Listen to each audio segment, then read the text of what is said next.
तो हम बात कर रहे थे साउथ एशिया में न्यूक्लियर पॉलिटिक्स की। थोड़ा सा इसकी हिस्ट्री की बात कर लेते हैं। 1962 में इंडिया चाइना वॉर हुई जिसमें इंडिया को बहुत बुरी तरह से मार पड़ी। 1964 में चाइना ने जो है वो न्यूक्लियर बम हासिल कर लिया।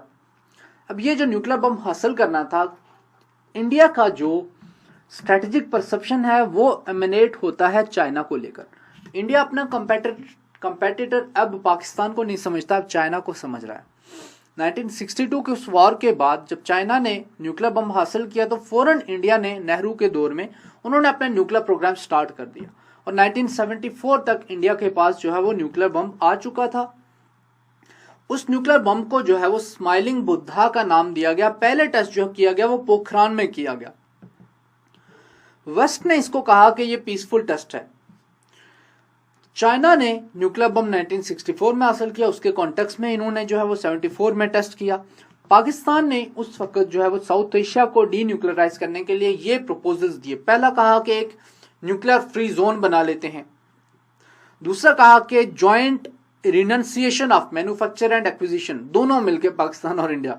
पाकिस्तान इतना अच्छा है या मासूम है कि हर जो बात करता है वो इंडिया के पर्सपेक्टिव में करता है कि दोनों मिलकर रिनंसिएट करते हैं कि मैन्युफैक्चर भी नहीं करेंगे और हासिल भी नहीं करेंगे न्यूक्लियर वेपन्स को। तीसरा, इंटरनेशनल जो एटॉमिक एनर्जी एजेंसी है उसकी जो गाइडलाइंस हैं उसको हम जो है वो एडहियर करेंगे। Fourth, bilateral nuclear test ban के ऊपर साइन कर लेते हैं कि दोनों में से कोई भी जो है वो न्यूक्लियर टेस्ट नहीं करेगा। फिफ्थ, मिसाइल फ्री जोन, के दोनों जो है वो मिसाइल्स भी नहीं बनाएंगे साउथ एशिया में। तो again bilateral nuclear test ban, फायदा किसका है? पाकिस्तान का है। मिसाइल फ्री जोन, फायदा किसका है? पाकिस्तान का है। रीजन, क्योंकि पाकिस्तान वही इकोनॉमिक डिस्पैरिटी की वजह से जो आर्मामेंट की रेस है उसमें पेस, पाकिस्तान जो है वो पेस नहीं रख सकता इंडिया के साथ। इंडिया जो है, अगेन ये आपको कंपैरिजन नजर आ रहा है दोनों कंट्रीज की जो एक्टिव मिलिट्री पर्सनल हैं। तो इंडिया जो है वो हमें कन्वेंशनल पैरिटी भी हम इंडिया के साथ कभी हासिल नहीं कर सकते। कन्वेंशनल पैरिटी हासिल ना करने की वजह से पाकिस्तान ने हिंदुस्तान को जब भी इंगेज किया है तो वो नॉन कन्वेंशनल या एसिमेट्रिक एरियाज में किया है, जिसमें से कश्मीर में अगर मैं बात करूं तो कश्मीर में ओपन कन्फ्रंटेशन के थ्रू हम इंडिया से कश्मीर कभी नहीं ले सकते। इस वजह से जो वो नॉन कन्वेंशनल मीन्स को या एसिमेट्रिक वॉरफेयर के मीन्स को जो है वो एक्टिव मिलिट्री स्ट्रेंथ आपको नजर आ रही है। न्यूक्लियर ऑरिजिनल इंडिया के पास 90 से 110 है, पाकिस्तान के पास 100 से 130 है, क्योंकि इंडिया थोड़ा सा बड़ा है। अगर ऐसी कभी सिचुएशन होती है तो अटैक हेलीकॉप्टर्स की तादाद आपको नजर आ रही है इंडिया पाकिस्तान की, फाइटर एयरक्राफ्ट की आपको जो है वो तादाद नजर आ रही है, अटैक एयरक्राफ्ट टैंक्स वगैरह जो आपको नजर आ रहे हैं, ये आपको इस तरह का जो कंपैरिजन मिल सकता है। 1991 में अगेन ये जो पाकिस्तान ने प्रपोजल दिए, अगेन ये ऐसे प्रपोजल थे जिनमें से इंडिया ने कोई भी अग्री नहीं किया, और इंडिया क्यों अग्री करेगा। हिस्ट्री की बात करते हुए 1991 में 5 नेशंस कॉन्फ्रेंस हुई जो कि P5 ने, उसमें जो परमानेंट 5 मेंबर्स थे उन्होंने डिसआर्मामेंट की बात की, क्योंकि 60s तक जो है वो परमानेंट 5 सारे के सारे जो है वो न्यूक्लियर बम हासिल कर चुके थे। और अगेन ये बाकी किसी के पास न्यूक्लियर बम जैसा खतरनाक हथियार नहीं देखना चाहते थे। उनकी प्रिजम्पशन ये थी या उसके पीछे एजम्पशन ये थी या थिंकिंग ये थी कि शायद यही जो परमानेंट 5 कंट्रीज हैं ये इतने पावरफुल हैं कि यही डिजर्व करते हैं कि इनके पास न्यूक हो। लेकिन पाकिस्तान और हिंदुस्तान ने कहा कि नहीं, ऐसी कोई बात नहीं है, हम भी न्यूक्लियर बम हासिल करेंगे। 1997 में ये कॉन्सेप्ट आता है mutual and equal restraint by South Asia. Again ये कॉन्सेप्ट किसने दिया होगा? पाकिस्तान ने दिया। लेकिन इंटरेस्टिंगली इंडिया का जो पोखरान में, इंडिया ने जो है वो पोखरान में जो जब न्यूक्लियर बम हासिल किया और 71 की डिबेकल के फौरन बाद पाकिस्तान ये बात रियलाइज कर चुका था कि हमें कभी ना कभी जो है वो अपने न्यूक्स बनाने पड़ेंगे। तो भुट्टो ने जो है वो न्यूक्लियर प्रोग्राम पाकिस्तान का स्टार्ट किया था, जिसमें डॉक्टर अब्दुल कदीर को बुला के जो है वो कोहटा रिसर्च लेबोरेटरीज को बनाना और वहाँ पे अपॉइंट करना, और सारा न्यूक्लियर प्रोसेस हॉलैंड से जो है वो यूरेनियम इनरिचमेंट टेक्नोलॉजी हासिल करना, जो मशीन्स होती हैं उसके सेंट्रीफ्यूजेस वो हासिल करना और वो सारा प्रोसेस रन करना। सुल्तान बशीर महमूद जैसे लोग और डॉक्टर अब्दुल कदीर जैसे लोगों ने इसके ऊपर बहुत काम किया। तो 84 तक पाकिस्तान जो है वो 80s तक, फिर जिया ने भी उन्हीं पॉलिसीज को कंटिन्यू रखा, तो 84 तक पाकिस्तान न्यूक्लियर बम हासिल कर चुका था, न्यूक्लियर कैपेसिटी हासिल कर चुका था। मसलन 2009 से ऑनवर्ड जो है वो 2009 के करीब जो है इसराइल भी जो है न्यूक्लियर बम हासिल कर चुका है, बट इसराइल ने अभी तक डिक्लेयर नहीं किया और इसराइल ने अभी तक न्यूक्लियर एक्सप्लोजन भी नहीं किया। ऐसे पाकिस्तान ने 1980s में ये कैपेसिटी हासिल कर ली थी, 10 years आफ्टर इंडिया। 1997 में पाकिस्तान ने ये बात की कि दोनों इक्वल रिस्ट्रेंट शो करते हैं साउथ एशिया में।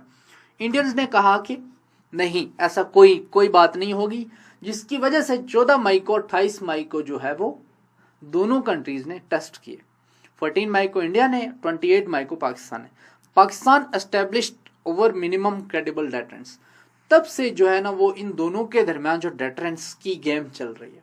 पाकिस्तान ने कहा कि हमने, पाकिस्तान की जो पहली डेटरेंस की थ्योरी थी उसको कहा जाता है मिनिमम क्रेडिबल डेटरेंस। वो क्या है कि हमारे पास मिनिमम कैपेसिटी है और वो क्रेडिबल भी है कि हम इंडिया को डेटर कर सकते हैं, जिसकी वजह से इंडियंस अटैक नहीं करेंगे। It restored regional strategic balance. अब उससे पहले जब इंडिया के पास न्यूक्लियर बॉम्ब है तो इंडियन जो है वो आपके ऊपर अटैक कर सकते हैं। अगेन उनको न्यूक्लियर बॉम्ब का एडवांटेज भी है, कन्वेंशनली भी वो आपसे सुपीरियर हैं। तो ऐसी सूरत में you stand no chance in case of a war. और फिर पाकिस्तान को उस कन्वेंशनल डिस्पैरिटी को न्यूट्रलाइज करने के लिए खुद न्यूक्लियर पोटेंशियल पाकिस्तान के लिए जरूरी था, and for this very reason Pakistan ने न्यूक्लियराइज करने का डिसीजन लिया। फिर 28 मई को डिस्पाइट यूएस प्रेशर पाकिस्तान ने चूज किया कि पाकिस्तान जो है वो अपने न्यूक्लियर बम्स को एक्सप्लोड करेगा, तब पाकिस्तान ने टेस्ट की। इन रिस्पॉन्स, अब जब ये दोनों ने ये करतूत की, इन दोनों ममालिक ने, सिक्योरिटी काउंसिल ने रेजोल्यूशन पास की। ऑब्वियसली P5 को कैसे अग्री हो सकता है कि उनके अलावा किसी के पास बम हो।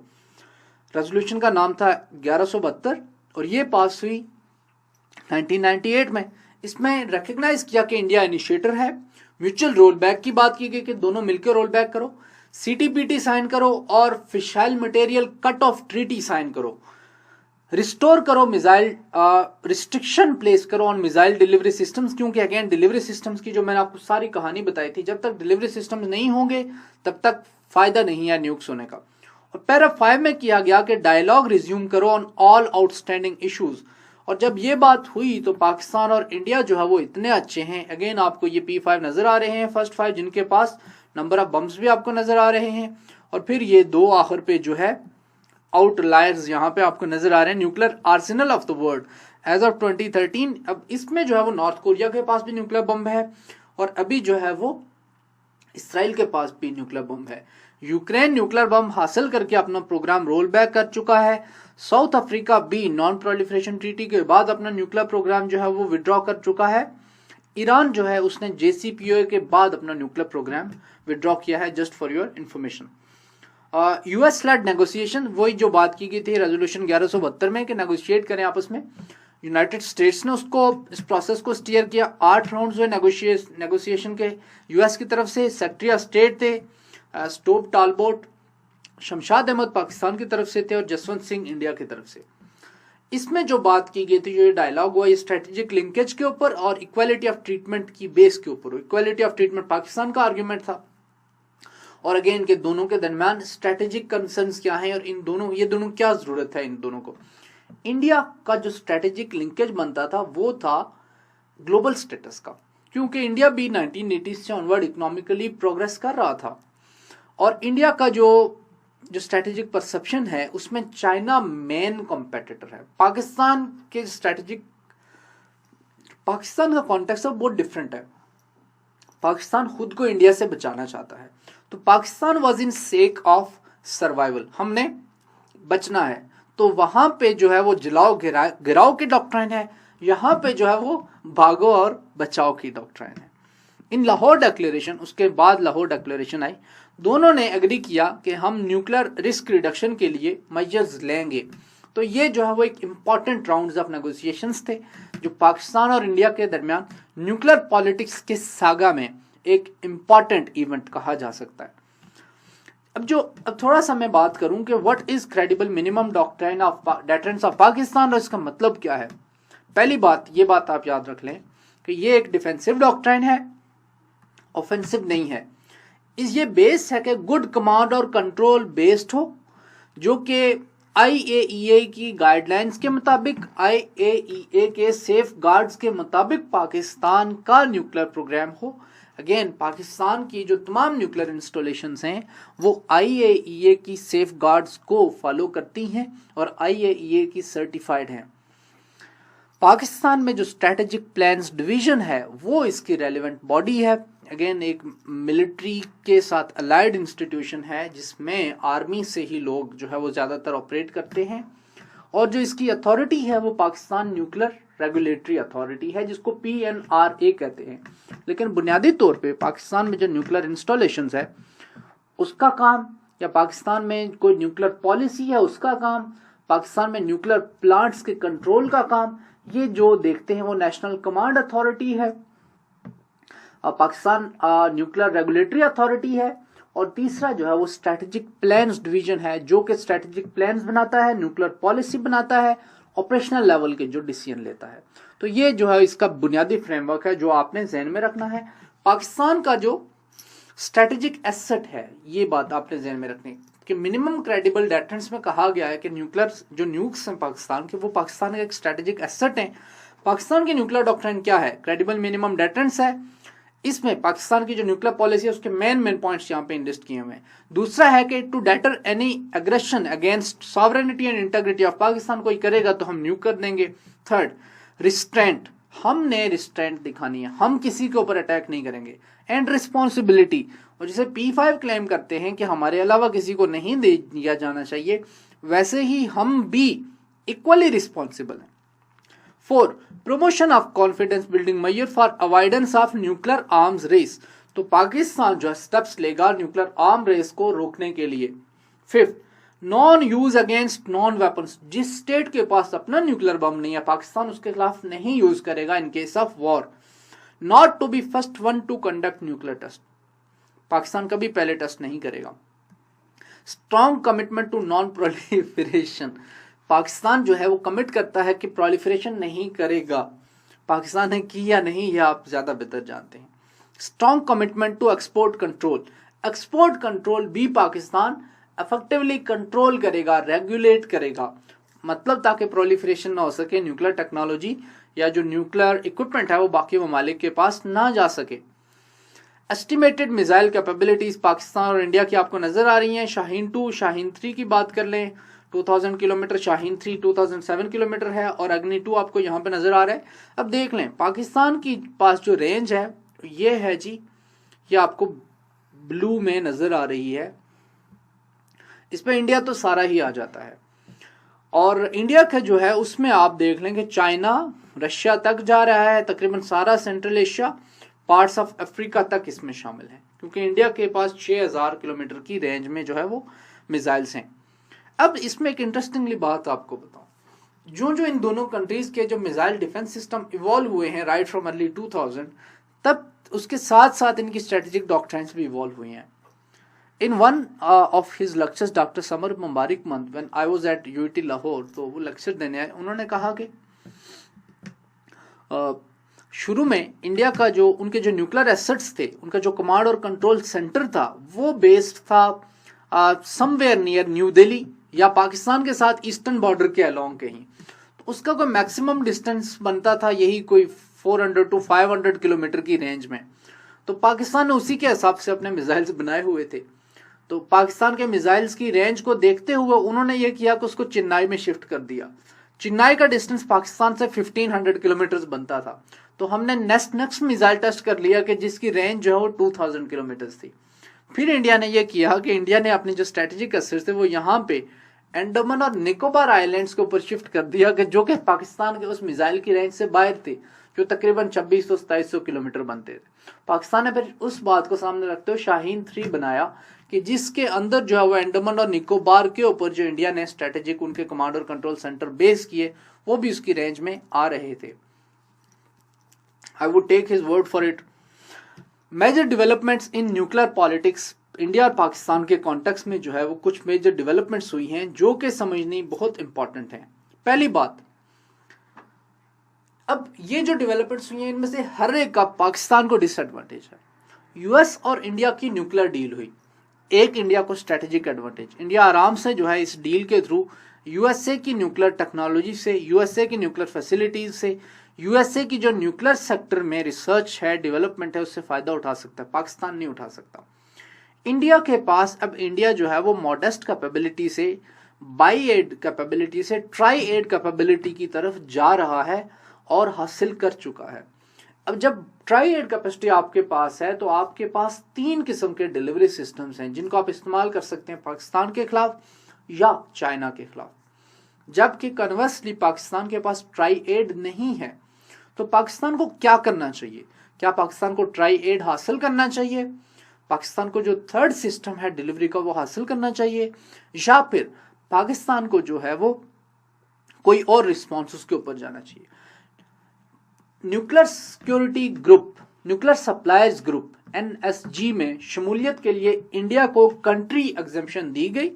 हालांकि NSG में शमूलियत की शर्त थी कि NPT का भी रेटिफायर होना चाहिए, लेकिन यूएसए ने इंडिया को कंट्री प्रेफरेंशियल ट्रीटमेंट दी और इंडिया NSG में शामिल हो गया।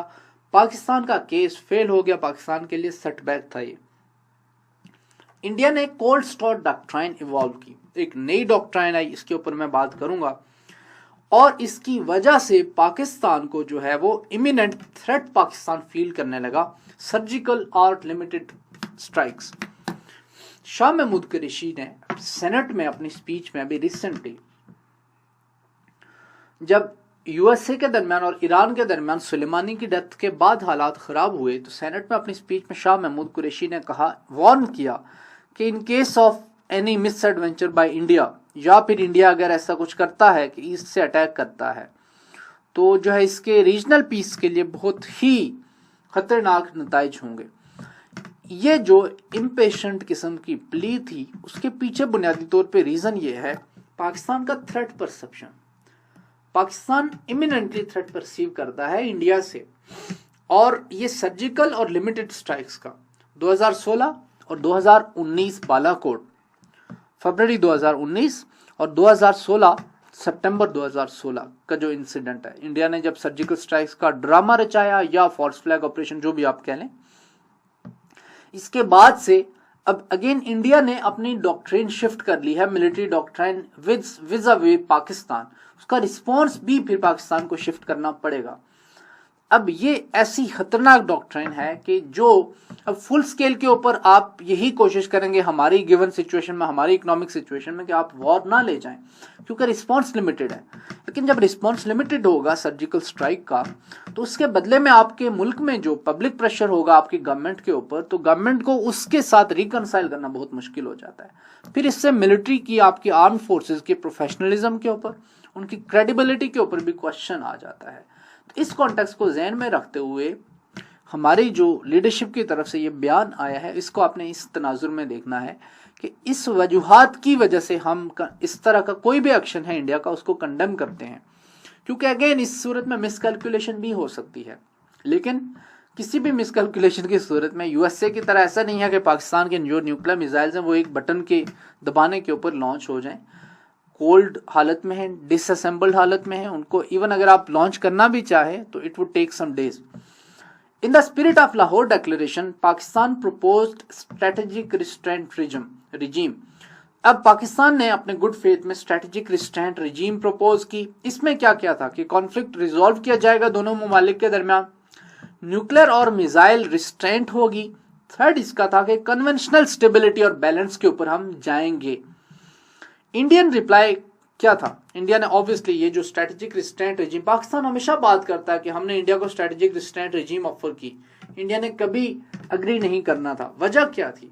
वजह ये थी कि इंडिया का जो एंगल है वो डिफरेंट है। इंडिया ग्लोबल स्टेटस के चक्कर में है और पाकिस्तान जो है सर्वाइवल की, तो सर्वाइवल के लिए स्ट्रेटेजिक रिस्ट्रेंट रिजीम सेंस बनाती है, बट इंडिया के जो ग्लोबल या रीजनल एस्पिरेशंस हैं विज़ विद चाइना, उसमें strategic restraint regime makes no sense. India ने रिप्लाई किया कोल्ड स्टार डॉक्ट्रिन का। कोल्ड स्टार डॉक्ट्रिन का मतलब क्या था, इसके ऊपर मैं अपने आने वाली वीडियो में बात करूंगा, और क्या पाकिस्तान ने इसका कोई रिस्पॉन्स दिया या नहीं, इसके ऊपर भी हम अपनी आने वाली वीडियो में बात करेंगे। अपना ख्याल रखिएगा। अल्लाह हाफिज।